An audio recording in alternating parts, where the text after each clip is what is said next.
우리가 세상을 살다 보면 깜빡깜빡 잊어버리는 것이 있어요. 요새는 자기 집 전화번호도 잊어버린 사람이 많더라고. 제가 차를 몇 년 동안 타고 다녔는데 차 넘버를 한 1년 전에나 외웠어요. 그 앞번호까지. 뒷번호 4자리는 외우는데 앞에는 잘 몰랐어요. 그래서 한 1년쯤 된 것 같아. 그걸 완전히 외우는데. 그것도 어디 가면 물어보잖아요. 차 뭐냐고. 그래서 앞번호를 잘 모르니까 한번 좀 창피하더라고. 그래서 내가 손바닥에다가 써갖고 다니면서 외웠던 적이 있어요. 그래서 0731 이렇게 외워놨단 말이에요. 그런 것처럼 사람은 시간이 지나면 잊혀져요. 그리고 오해도 해요. 근데 아무리 시간이 지나도 잊지 말아야 할 것이 있어요. 그게 뭐냐? 이런 것들이에요. 여러분은 성도예요. 그 잊으면 안 돼요. 여러분이 집을 못 찾아갈 날도 올지도 몰라. 여러분 핸드폰도 어디다 뒀는지 찾아 헤맬 때가 있을지도 몰라요. 심지어는요, 여러분 자신이 누군지도 모를 때도 있을 수 있어요. 근데 이름 석자는 잊어버려도 절대 잊지 말아야 할 것이 있는데 예수 그리스도께서 여러분을 위해서 십자가에 죽으셨다는 거. 그건 잊으면 안 되는 거예요. 목사가 목사인 걸 잊어버릴 때가 있어요. 그 세상에서 싸워요. 그 목사가 아닌 거예요. 목사인데 목사가 아닌 거예요. 성도가 세상에서 거룩하게 살지 않아요? 그러면 성도가 아닌 거예요. 왜냐? 성도라는 말 자체는 거룩한 물이라는 뜻이기 때문이죠. 경상도 작은 소도시에서 어느 교회가 있었는데, 이제 시골 지역은 이렇게 정체되어 있습니다. 뻔해요. 그래서 교회가 있어도 새로운 식구들이 많지 않아요. 온다는 것이 기적과 같은 일이에요. 근데 오랜만에 새 식구가 왔더래요. 그것도 전도도 안 했는데 젊은 부부가 와서 예배를 드리니까 너무 목사님이 흥분한 거야. 오랜만에 새 가족이 오니까. 그래가지고 어떻게 예배 드리는지도 모르게 그 사람만 이렇게 막 의식하면서 예배 드리는 거예요. 사람은 어쩔 수 없어요. 사람은.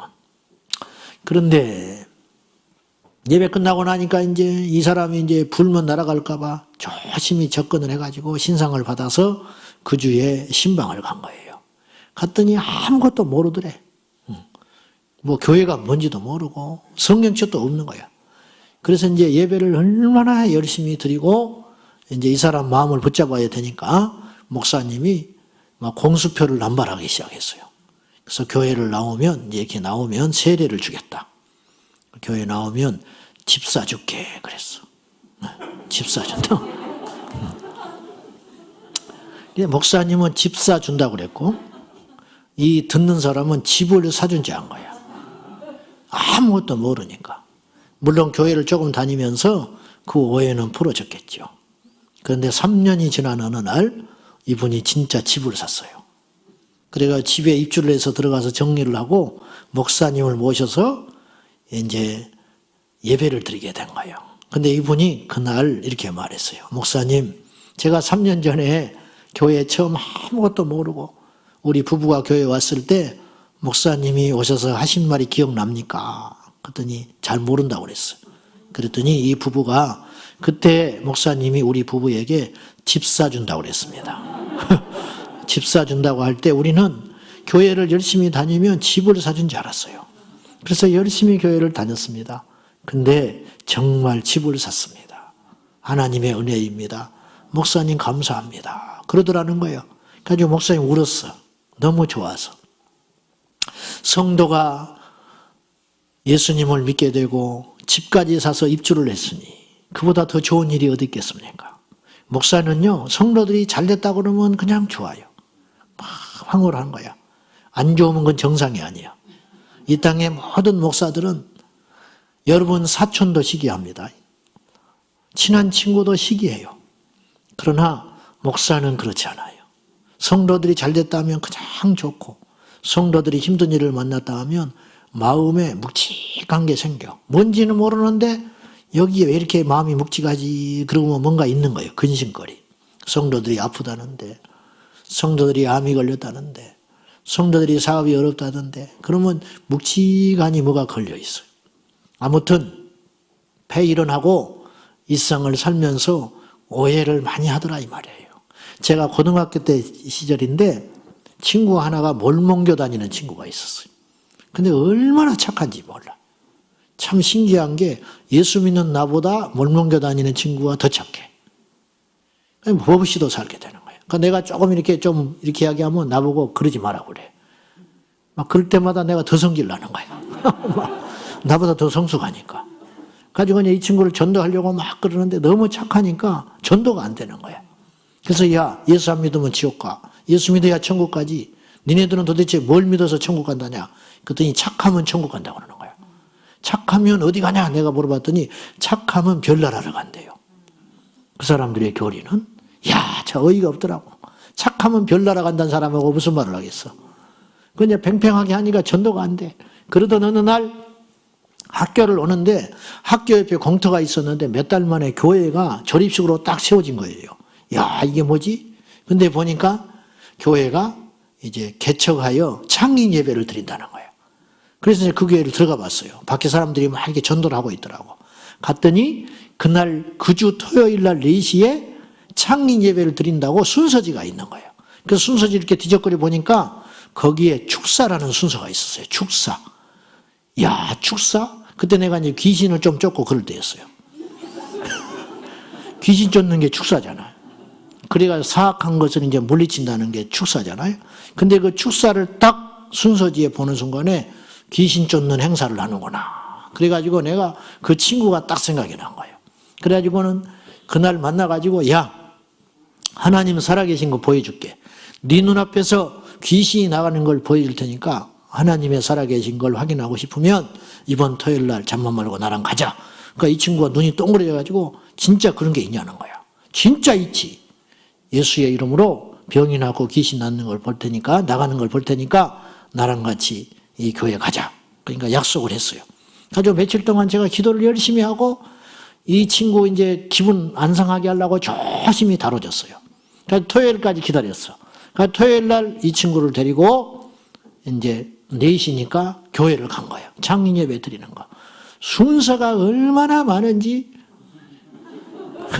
어느 큰 교회에서 이 교회를 개척을 해준 거예요. 하지만 찬양 내가 와서 하고 목사님의 설교도 어마어마하게 길고 가지고 얘가 막 줄이를 들고 막 있지를 않으려고 하는 거예요.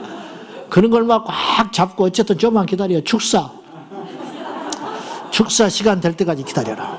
그래 드디어 축사할 시간이 됐어요. 근데 지금 나이 드신 분이 조금 한 분이 올라갔어.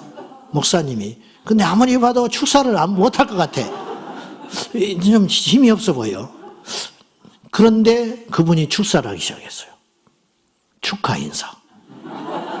와. 그때서야 깨달았어 내가. 축사가 그 축사인데 평소에 알고 있었는데도 거기에 내가 꽂혀버리니까 다른 쪽의 축사를 생각을 못한 거야. 그 친구가 나보고 이게 뭐냐. 이게 축사냐는 거야. 아무 소리 못하고 중간에 나왔지요. 떡 한 당이 들고 친구하고. 근데 이런 오해들은 그냥 있을 수 있는 오해. 어찌 보면 좋은 오해잖아요. 열심히 있는 오해니까. 그런데 절대 해서는 안 되는 오해가 있다는 거예요. 복음에 대한 오해, 예수님에 대한 오해, 특별히 십자가에 대해서 오해하면 큰일 나요. 나더러 주여 주여 하는 자가 하나님 나라 못 간다. 그런 사람이 가는 게 아니고 아버지의 뜻대로 행하는 자라야 가느니라. 예수님이 그랬어요. 그날에 많은 사람들이 나더러 말하기를 내가 주의 이름으로 귀신을 쫓았지 않습니까? 내가 주의 이름으로 능력을 행하지 않았습니까? 이거 따진다는 거예요. 그랬는데 왜 내가 하나님 나라 못 갑니까? 불법을 행하는 자들아 내게서 떠나가라. 이게 무슨 말이냐? 너희들이 크게 오해했다는 거예요. 이 마태복음 25장에 달란트 비유가 나오지요. 1달란트, 2달란트, 5달란트. 근데 1달란트 받은 자가 책망을 받아요. 그 책망받은 이유가 뭘까? 달란트를 안 남긴 거예요. 그러면 이 1달란트 받은 자가 게으른 것 같지만 실상 근본적인 문제는 뭐냐면 주인을 오해한 거예요. 그래서 이 사람이 스스로 이야기해요. 주인은 굳은 사람이라 심지 않는 데서 거둔 줄 알았습니다. 이게 뭐냐? 주인은 너무너무 대단하고 능력 있고 무서운 사람이라 이런 거 하나 가지고 신경 안 쓸 줄 알았는데, 만약에 내가 이거 잘못 돈을 굴리다가 사업한다고 뭐 하다가 잊어버리면 주인한테 내가 크게 혼날 것 같아서 중간이나 가자. 그래서 묻어두었나이다. 잃어버리지, 원금 송실하지 않으려고.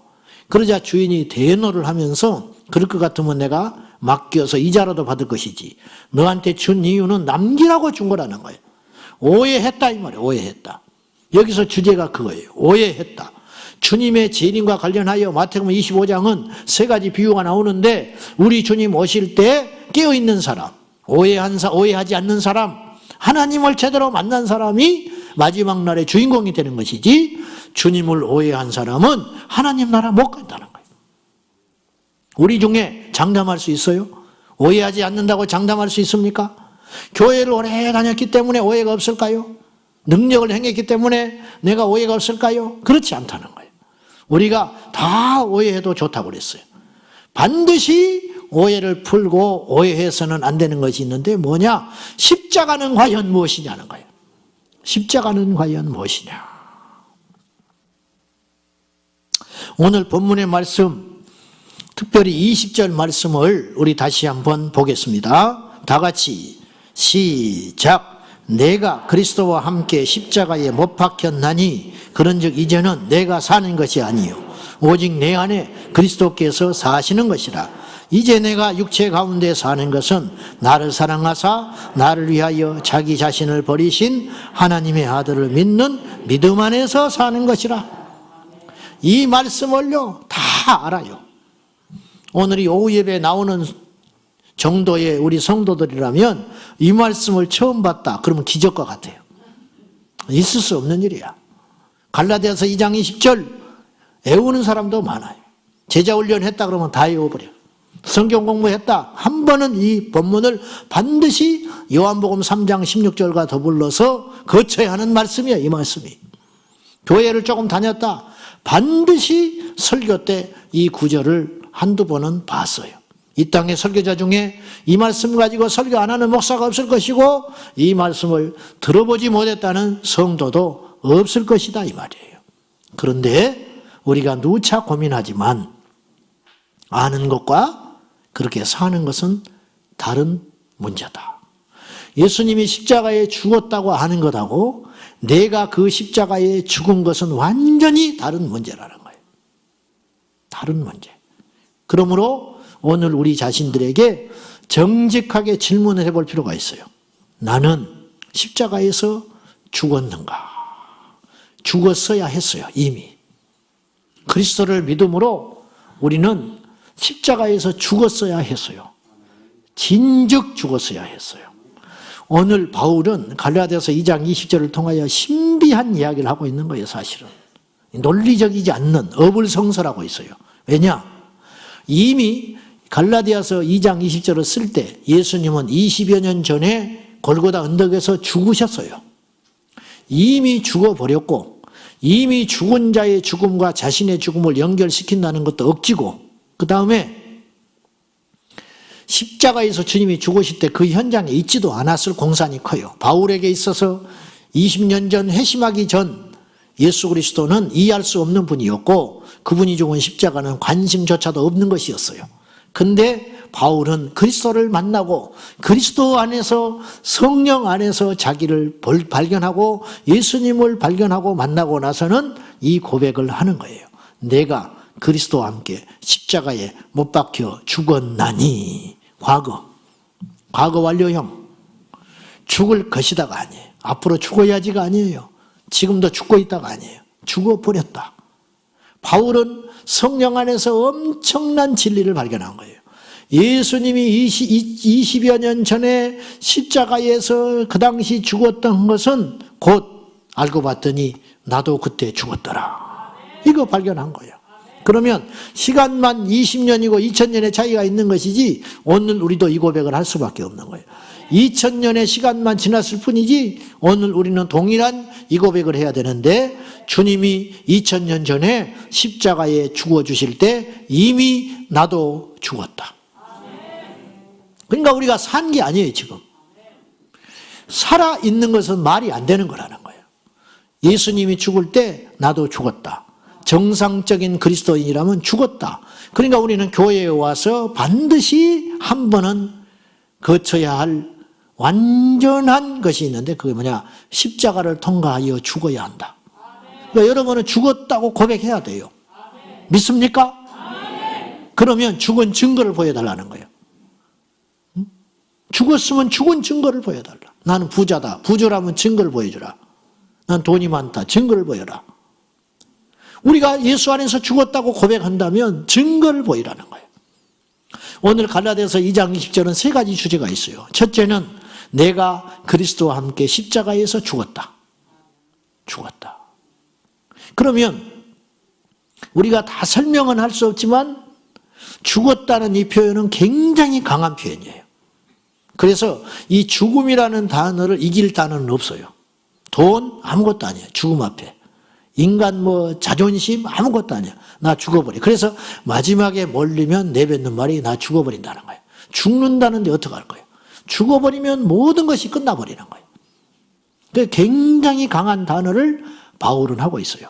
근데 아시다시피 그리스도와 함께 십자가에 죽었다고 고백할 때 목숨이 끊어졌다는 표현은 아니에요. 바울은 지금 살아있어요. 육체는 살아있다. 그럼 뭐가 죽은 거냐 도대체? 자기 안에 있는 속사람 자아가 죽었다. 이런 뜻이에요. 바울이 죽지 않았어요. 이제 열토막 나서 죽는 날이 다가오지 아직 죽지 않았어요.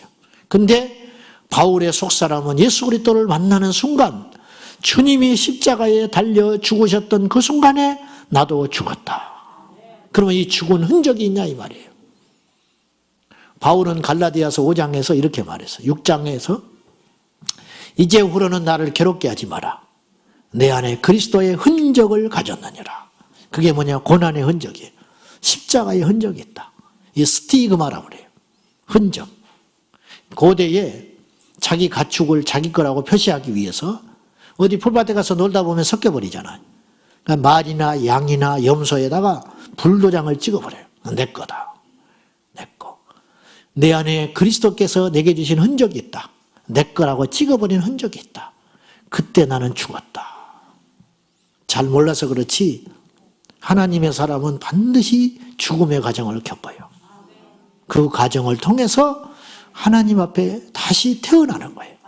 그래야 그것을 거듭난다고 하는 거예요. 아쉽게도 우리 중에는 아직 죽지 못한 사람들이 있어요. 저도 마찬가지일 수 있어요. 그러나 그리스도 안에서 죽지 못했다는 것은 변명이 될 수 없어요. 그리스도 안에서 아직 살아있다고 하는 것은 절대 자랑할 일이 아니에요. 그건 너무 수치스러운 일이에요. 너무 부끄러운 일이에요. 얼마나 더 많은 시간이 여러분에게 필요합니까?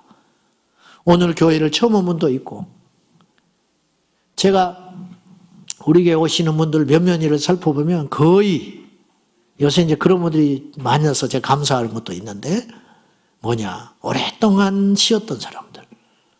그리고 심지어는 모태신앙인데 수십 년을 교회를 떠났다가 이제 막 찾아 나온 성도들도 있어요. 얼마나 귀한지 몰라. 이제 그들이 예수 그리스도를 만나고 거듭나고 새로워지고 그러면 그들에게 있어서 제일 먼저 들어야 할 메시지는 친절한 메시지가 아니에요. 그리스도 예수를 만나서 죽는 메시지를 들어야 돼요. 십자가예요. 일단 죽고 시작하는 거예요. 일단 교회를 와서 예수를 만났으면 예수님을 알고자 한다면 복음을 알기를 원한다면 말씀대로 살기를 원한다면 반드시 거쳐야 할 관문은 뭐냐? 십자가에서 죽어야 되는 거예요. 죽지 않고 선교사를 가요. 그게 세상이 시끄러운 거예요. 죽지 않고 목사가 돼요. 그래서 교회가 시끄러운 거예요. 죽지 않고 장로가 돼요. 그래서 교회가 시끄러운 거야. 죽지 않고 결혼을 해요. 그래서 결혼을 하면 시끄러운 거야. 죽지 않고 봉사를 해요. 그래서 봉사하는 곳곳마다 시끄러운 거예요. 이 땅의 교회가 죽지 않았어요. 그래서 세상이 시끄러운 거예요. 정말로 우리 교회, 우리 성도들 각각이 죽었다면 우리가 가는 곳곳마다 우리의 죽음을 통하여 예수 그리스도께서 사는 역사가 있을 것이다 이 말이에요. 그것이 두 번째 주제예요. 내가 그리스도와 함께 십자가에 못 박혀 죽었나니 그런즉 그러므로 이제 내 안에 그리스도께서 사신 것이라. 틀림없는 진리가 있는데 우리가 살면 예수님이 나타나질 않고 우리가 죽을 때 예수님은 나타난다는 거예요. 이건 힘으로 안 되고 능으로 안 되고 돈으로 안 되고 노력으로 안 되는 거예요. 이거는 진리. 줄다리기를 하면요, 가운데 금을 딱 긋고 팽팽하게 줄다리기를 하죠. 줄다리기를 할 때 한쪽으로 쏠리게 돼 있어요. 반드시 쏠려. 그건 뭐냐? 내가 밀려난다는 건 곧 뭘 의미하냐면 상대방이 강하다는 뜻이에요. 내가 밀려간다는 건 상대방이 강한다는 거예요. 내가 밀려감으로 끝나는 게 아니에요. 상대방이 강한 거예요. 내가 죽는다는 건 곧 뭘 의미하냐? 예수께서 사신 거예요. 거꾸로 말해볼까요? 내가 살아있다는 건 곧 뭘 의미하냐? 내 안에 예수님 안 계시다, 그런 뜻이에요. 그래서 하덕기 집사님이 가시나무새 복음성가를 불렀어요. 이게 나중에 조성모 씨가 또 노래를 불렀지요. 내 안에 내가 너무 많아. 당신이 쉴 곳이 없네. 여기서 당신은 신앙 고백으로 예수님을 말하는 거예요. 내 안에 또 다른 내가 자리를 떡 차지하고 앉아가지고 주님이 오셨는데 이 의자 하나에 내가 앉아있기 때문에 주님이 앉을 자리가 없는 거예요. 여러분 성질 주겠어요? 여러분이요, 사람은요 어떤 환경을 만나봐야 돼요. 그때 내 속사람이 나타나는 거예요. 제가 여기서 목사답지 않은 행동을 하겠습니까? 어지간하면 안 할 거 아니에요. 정신 나가지 않는 한은. 그러나 여기 있을 때와 내가 집에 있을 때는 또 다른 문제예요. 목사님들에 따라서 다르겠지만은 어떤 분은 설교하는 것이 참 어렵다고 그래요. 설교하는 행위 자체를. 근데 저에게 있어서 설교 행위 자체는 그냥 할 것 같아요. 근데 정말 어려운 작업이 있어요. 설교를 준비하는 일이에요. 저에게 있어서 설교를 준비하는 건 진을 빼는 일이에요. 어느 때는 본문을 10번, 20번 읽어도 떠오르지를 않아. 어느 때는 하나님의 은혜로 새벽기도 마치면 하나님이 어떤 마음을 주셔요. 막 적다 보면 한 10분 만에 설교 한 편이 뼈대가 나올 때도 있어요. 그나저나 어쩌다 한 번이야. 설교를 준비한다는 건 긴긴 씨름의 여정이에요. 저에게는 참 힘들어요. 근데 설교를 준비하는 것보다 더 힘든 것이 있습니다. 그건 뭐냐? 설교를 하고 나서예요. 주일날 설교를 4번 제가 하잖아요. 코로나 때문에. 이놈의 코로나 때문에 설교를 한 번 더 하게 돼요. 감사한 일인데. 새벽 기도도 어디 가지를 못해. 방송을 하는 거라고. 감사한 일인데 주일날 설교를 4번 하고 나면 보세요. 3번, 4번 하면요. 사부 때는 사실은 거의 머릿속에 들어와 있어요. 설교를 준비하느라고 한번 머릿속에 있었지요. 또 3번이나 했잖아요. 그러니까 거의 대강의 내용들이 내 마음속에 각인되어 있다고요. 그래서 이렇게 설교를 할 수 있어요. 그런데 설교를 하고 집으로 돌아갑니다. 그러면 지쳐서 누워있는데 그때 옷을 편안하게 입고 누워있을 때마다 드는 생각. 나는 진짜 설교자냐. 설교만 한 사람 같다. 이런 생각이 굉장히 많이 드는 거예요. 뉴스 앵커 같아. 그냥 소식을 전하는 거야. 이 사람에게 아무 상관이 없는 이야기. 그러면 나도 이 정도인데 설교를 듣는 성도들이 바뀔 수 있을까? 너무너무 괴로운 거예요. 정말로 온전한 행함으로 설교를 하는 것이 아니라 설교를 보여주는 날은 언제 올 수 있을까? 이제 이것이 제게 큰 숙제예요. 제 의가 아니고 제가 고등부를 맡았을 때 전도사 시절 때가 있었는데 명절 때 터미널에 가가지고 이게 우리 친구들하고 전도를 한 적이 있었어요. 명절 때.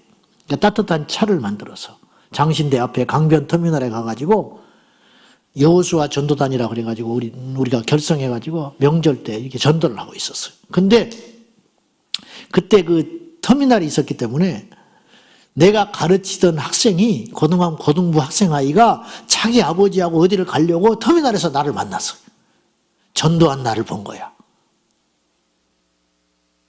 걔가 그때부터요, 주일날 내가 느끼잖아요.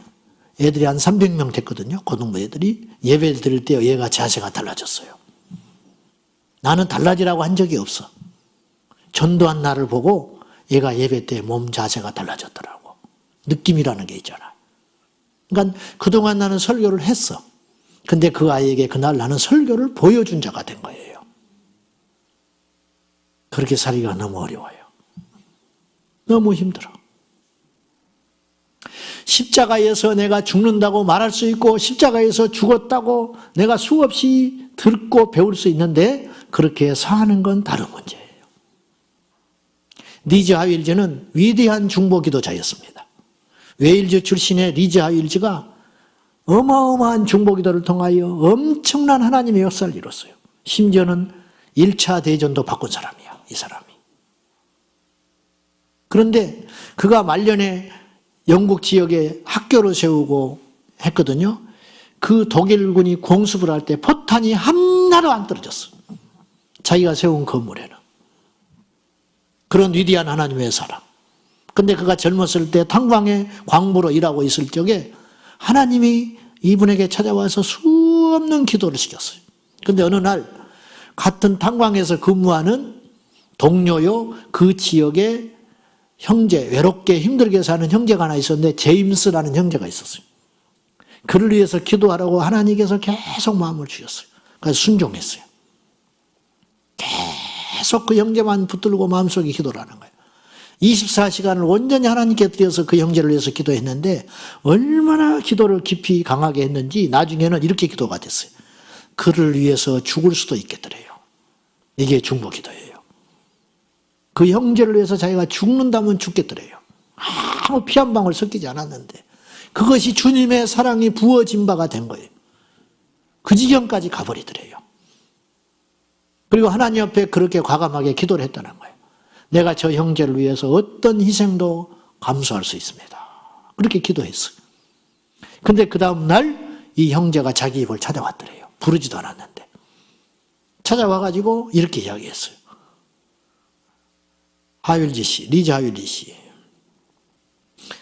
어제 내가 광부로서 일을 하고 있는데, 탄광에서 일을 하는데, 하나님이 나에게 찾아오셨습니다. 뜻밖에서 일을 하는 거예요. 그리고 당신에게 찾아가라고 했어요. 그래서 내가 오늘 왔습니다. 근데 물어봤더니 10시에 찾아왔는데 주님이 그때가 언제였냐면 자기가 하나님 앞에 그 기도를 할 때였어요. 그때 성령께서 제임스에게 찾아간 거야. 그리고는 이 형제가 주저주저 하더니 자기 이야기를 하기 시작했어. 결론은 뭐냐? 2년간 월세가 밀려 있다는 거야. 2년간의 월세가 밀려 있습니다. 그렇게 이제 차마 말은 못하고 단란소리를 못하고 그렇게 이야기를 했어요.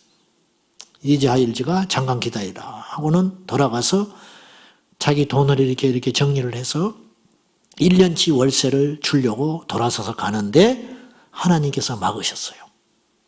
그렇게 말하셨어, 주님이. 나는 너에게 전부를 주었다. 근데 너는 일부를 주려느냐. 그러니까 1년치를 못 주겠는 거야. 그래서 다시 돌아가서 정리를 하니까 2년치 월세가 나왔어요. 전부를 갖다 줬어요. 그리고 이렇게 말했어요. 이후에도 더 필요한 것이 있으면 찾아오십시오. 그리고 그 형제가 울면서 그 돈을 받아갔는데 그때 리즈 하윌즈는 하늘을 얻게 돼요.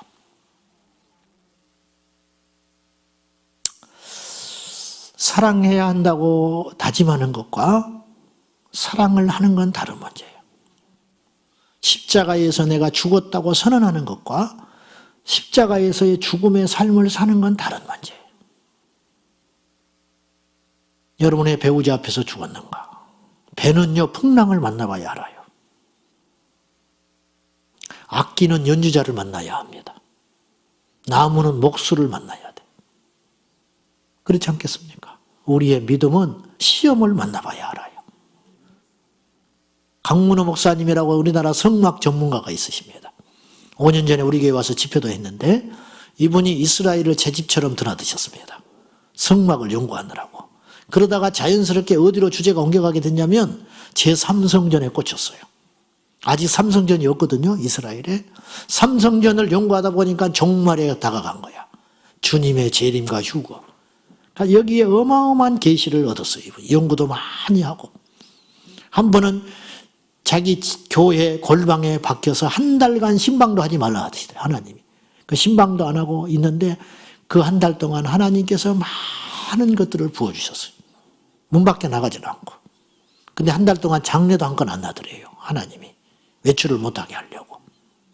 그래서 이제 그 책도 쓰시고 했는데 이분이 이스라엘을 수없이 드나들면서 수도원을 다녀보기 시작했어요. 이분이 수도원에 관심이 많아요. 그래서 이제 수도원에 들어가 계시거든. 봉쇄 수도원. 평생. 들어가면 안 나와. 이제 이럴 때 나올 수 있어요. 투표날. 그리고 부모가 돌아가 있을 때. 그 외에는 안 나와요. 그 수도원에 자기가 만들고 스스로 갇혀버렸는데 이분이 이스라엘에 드나들면서 수도원에 가서 연구를 해보니까 91곳 수도원을 다녀봤대요. 91개 곳의 수도원을 다니면서 이분 표현 말대로 사람이 아닌 사람들을 만나봤대. 사람 같지 않은 사람들. 무슨 말이냐? 이 세상과 초월한 사람들을 자기는 봤대. 동굴에서 5년 동안 동굴 밖으로 안 나오고 수도만 하는 수도사도 있더래요. 태어나서 수녀원 울타리 밖으로 안 나가는 수녀 여자도 봤다는 거예요. 어떤 수도사는요, 이성하고 부딪혔다고, 이성하고 살이 이렇게 부딪혔다고 이 살 덩어리를 뜯어내버린 사람이 있더래요. 도려내버린 사람이 있더래요. 그러니까 이성의 사람이 아니야. 그런 사람들은. 그렇게 정진해 사는 사람, 금욕하며 세상을 등지고 살아가는 사람이 있더래요. 그런데 그건 자기가 만들어 놓은 규례요, 율법이잖아요. 근데 그들도 세상에서 다른 사람과 어울릴 때는 어떤 모습인지 그건 모르는 거예요. 누가 우리를 건드리지 않으면 우리는 성자처럼 살 수 있어요. 그러나 가시 같은 이웃을 만났을 때는 어떤가? 나를 조롱하고 다니는, 나를 험담하고 다니는 그 사람을 만났을 때 나는 어떻게 그 사람을 처리할 수 있는가? 그건 다른 문제예요. 정말 죽었는가? 하나님이 왜 교회를 허락하셨을까? 하나님이 왜 우리에게 가정을 허락하셨을까? 그것은 우리 주님이 우리를 사랑하사 우리를 죽이려고 하시는 거예요. 왜? 우리가 죽는 길만이 영원히 사는 길이니까. 그래서 오늘 세 번째 주제가 뭐냐면, 첫 번째 주제는 갈라디아서 2장 20절 이 구절을 통해서 그리스도와 함께 내가 죽었다. 두 번째, 내가 죽음으로 비로소 그리스도께서 내 안에 살기 시작하신다. 세 번째 주제는 뭐냐면, 이제부터 나의 남은 모든 인생의 남은 시간은 언제 있지는 모르지만 그리스도를 믿는 믿음 안에서 사는 여정이다. 이렇게 고백하는 거예요. 바울이 제일 많이 쓰는 말이 뭐냐면 엔 크리스토스라는 말이에요. 그리스도 안에서. 이 말을 제일 많이 썼어요. 그의 서신서 13개에서. 툭하면 이 말을 써. 그리스도 안에서. 그리스도 안에서 여러분을 사랑한다. 내가 인간의 생각으로는 여러분을 사랑하고 품을 수 없지만 그리스도 안에서 사랑한다. 내가 그리스도 안에서 용서한다. 내가 그리스도 안에서 포기한다. 내 인간의 본능으로는 절대 내려놓을 수 없고 포기할 수 없고 손해볼 수 없지만 그리스도 안에서 내가 내려놓을 수 있다. 그러니까 내 안에 그리스도께서 오셔서 사시기 때문에 이제 남아있는 내 인생의 발걸음은 내가 사는 게 아니고 그리스도를 믿는 믿음 안에서 사는 것이다. 나는 나대 내가 아니다. 내가 말을 하지만 말하는 주체는 내가 아니다. 내가 어떤 결정을 하지만 그 결정은 내가 하는 것이 아니다. 그리스도를 믿는 믿음 안에서 결정하는 것이라고. 그렇게 고백하는 거예요. 나는 과연 나의 속사람, 우리에게는 겉사람이 있고 속사람이 있는데 내 속사람이 있는 이 자아, 이건 과연 죽었는가? 과연 죽었는가? 우리는 우리를 제대로 보지를 못해요. 남은 기가 막히게 잘 보여요. 저 사람은 살았네, 죽었네. 저 사람은 진짜네, 가짜네. 그런 숱한 판단을 할 수 있어요. 그러나 정작 나는 잘 모를 때가 많아요. 과연 우리는 그리스도 안에서 죽었는가? 좋은 일 하는 사람 많아요. 큰 일 하는 사람도 많습니다. 세상에 다녀보니까. 근데 죽지 않은 상태로 큰 일을 합니다. 자기를 온전히 내려놓질 않았어. 그것도 내 판단인데, 그것도 죄일 수 있는데, 자기를 내려놓지 못하고 자기가 죽지 못한 채 큰 일을 하겠다고 돌아다녀. 그래서 큰 일은 하는데 주님이 나타나질 않아.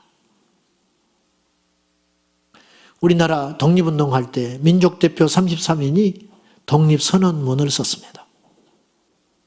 그 당시 오산학교 교장이었던 남강 이승원 장로님이 그 33인이 모여가지고 마지막 최종 문장을 손을 보고 대표자 이름을 쭉 서는 그 자리에 갔어요. 근데 이분이 좀 늦게 갔어요. 근데 분위기가 되게 어색하더래. 서먹서먹해. 왜 그런가 봤더니 그 33명의 이름을 쓰는데 누가 이름을 먼저 위에서부터 쓸 것인가. 이걸 가지고 옥신각신했다는 거예요. 이게 인간이에요. 우리는 그분들처럼 독립운동할 용기 없어요. 쉽지 않아요. 그분들은요 전부를 걸었어. 자기 목숨만 건 게 아니에요. 그분들은요 자기 자식의 장래까지 다 걸어버린 거예요. 혼사길이 막히고 자기 자식들이 고문당해서 죽을 수 있어요.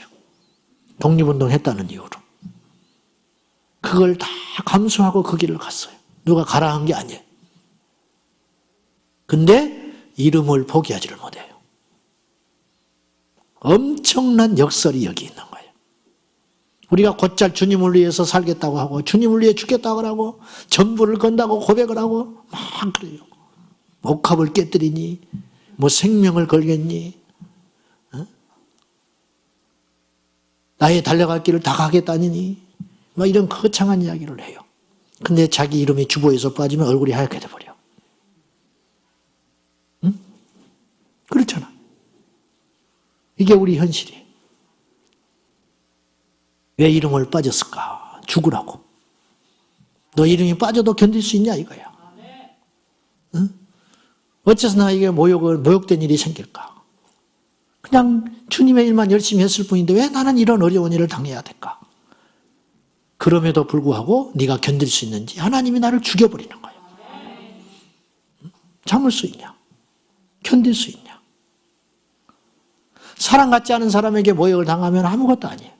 길 가다가 누구한테 만나서 시비를 만나서 모욕을 당했으면 아무것도 아니야. 근데 믿었던 사람에게, 신뢰했던 사람에게 내가 모욕을 당하고 오해를 받고 상처를 받는 것은 기막히게 힘든 일이에요. 그런데 주님은 우리에게 요구하시는 거예요. 그 지경이 되어도 네가 죽었다는 걸 보여줘라. 증명해라. 믿음은 말로 하는 것이 아니라는 거예요. 저는 오늘 십자가에서 죽으라고 십자가로 돌아가자고 이렇게 호소하고 있는데 이것도 역시 피상적인 소리일 수 있어요. 십자가에서 죽는다는 게 뭘까? 그래서 이 피상적인 주제를 조금이라도 구체화하기 위하여 여러분에게 말씀을 읽고 마치려고 그래요. 갈라디아서 6장으로 한번 가보시기 바랍니다. 연관이 없는 것 같지만 우리가 적용을 해볼 필요가 있다는 거예요. 갈라디아서 6장 1절부터 보겠는데요. 1절을 먼저 보겠습니다. 시작. 형제들아 사람이 만일 무슨 범죄한 일이 드러나거든 신령한 너희는 온유한 심령으로 그러한 자를 바로잡고 너 자신을 살펴보아 너도 시험을 받을까 두려워하라.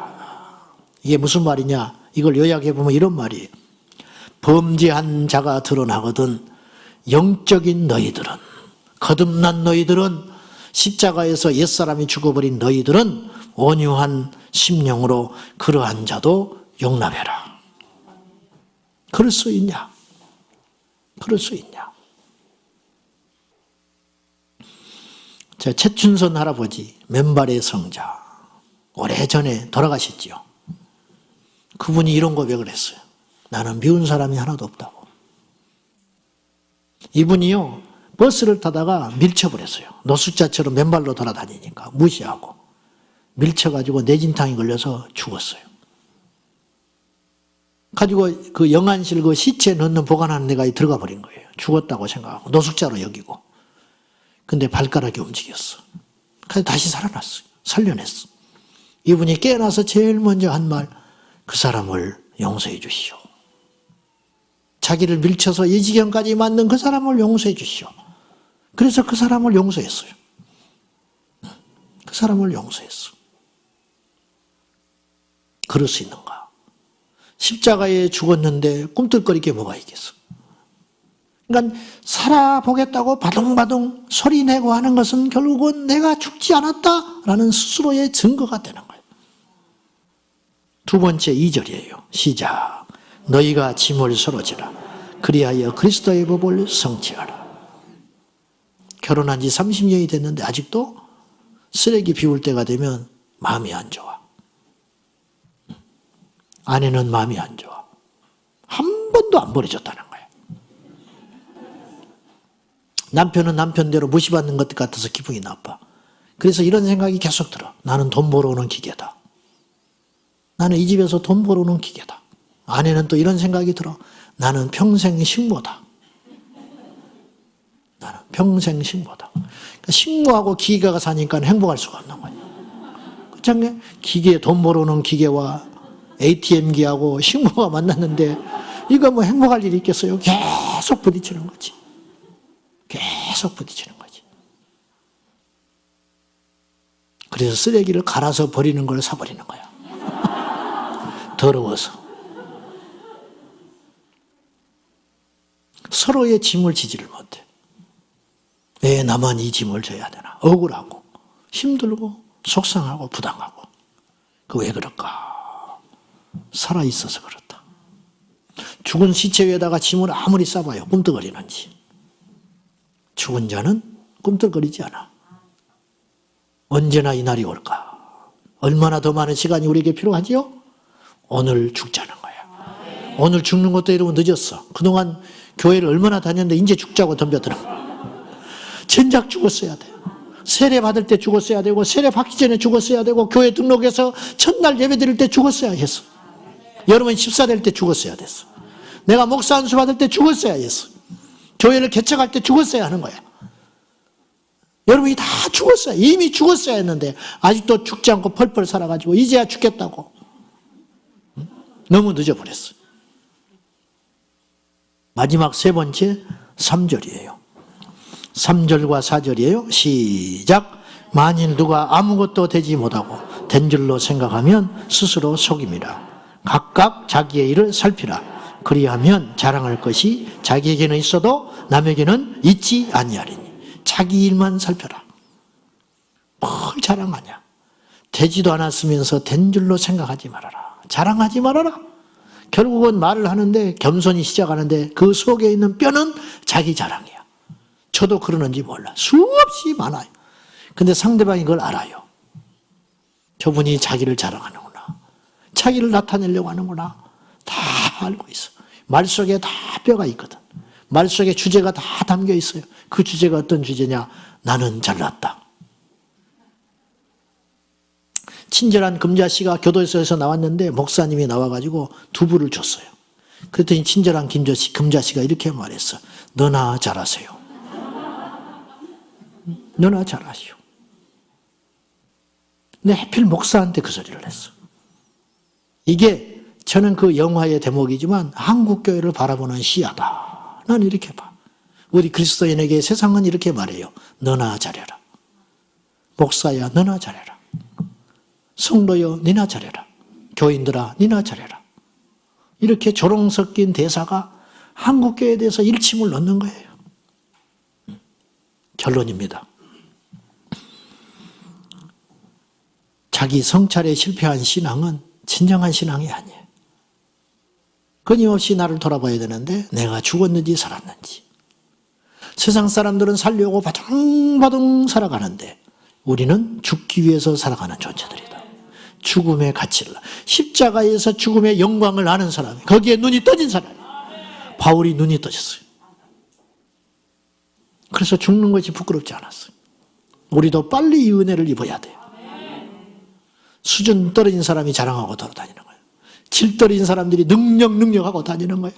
진짜 영적으로 주를 만나서 깊은 그리스도인은 자기의 죽음을 자랑하는 거예요. 십자가를 자랑하는 거예요. 예수를 자랑하는 거예요. 이제부터 우리의 삶은 그리스도 안에서 죽음의 영광의 길을 사모하며 끊임없이 죽기를 원하는 기도의 제목으로 주여 내가 그리스도 안에서 죽기를 원합니다. 왜 죽어야 하느냐? 죽어야 예수께서 나타나니까. 그래야 내 후의 삶이 믿음의 삶으로 살 수 있으니까. 살아도 죽어도 주를 위해 살고 주를 위해 죽으리라 결단하는 저와 여러분 되셔서 십자가로 돌아가는, 십자가를 평생에 잊지 않는 저와 여러분 되시기를 축복합니다. 기도하겠습니다. 하나님 아버지, 십자가를 아는 자가 되지 않기 원합니다. 십자가를 기억하는 자가 되지 않기 원합니다. 십자가를 지는 것으로 만족하지 않기를 원합니다. 십자가에서 죽되 아주 죽게 하옵소서. 예수님의 이름으로 기도하옵나이다. 아멘.